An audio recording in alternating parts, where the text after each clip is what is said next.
Well, good morning mga kabeks!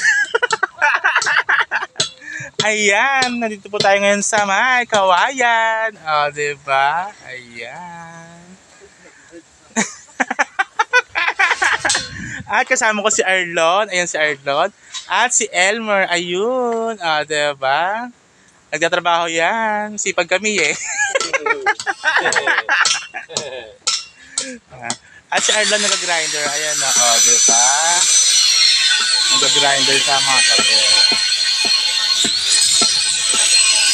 Ang ano yan, pang horizontal. Tapos subutin naman tayo doon sa kabila.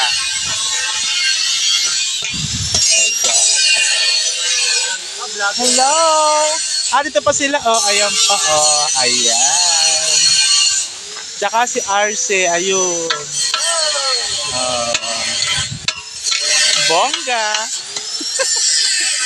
Diyan pala kayo magkakaping lahat.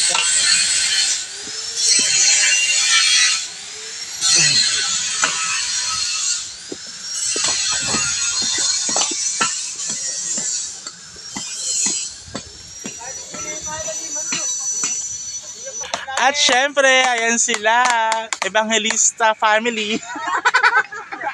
Lahat na sama-sama eh.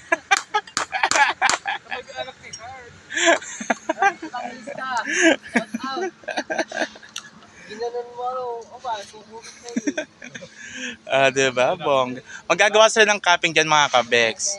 Etong ibabaw na to, kasaменtohin pa yan ng 5 cm ba? 5 cm. Magiging ito yung itsura nila. Ayan. Ganito mga kabeks. Yan. Ganyan. Pag nakapingan na. Ito wala. Ito meron. Ayan. Ganyan gagawin nila mga kabeks. Tapos, ang ginagawa naman nila Arlon dito ay magagawa sila ng horizontal para dito sa poste na to. Ayan. Horizontal yan. Lalagyan nila ng bakal na pahiga. Pag ganyan. Pag ganun. Tapos sa taas din pag ganun. Para kakabitan siya ng wire mesh. Pag ano, yun yung gagawin nila. Tapos, ayan si Arlon na. Nagre-ready na siya para mag-welding. Kala ko sila welding, ay, yung para gagamitin nyo? Welding machine? Oo, yung kuryente. Kita mo nakapag-blender na nga ako. Ibig sabihin, kuryente nga. Ay, oo nga pala, kuryente nga pala. Oh my gosh. Bye mga kabeks. Nagawa muna kami nila Arlon. Ayan si Arlon. Bye Arlon. Diba? Busy-busyhan.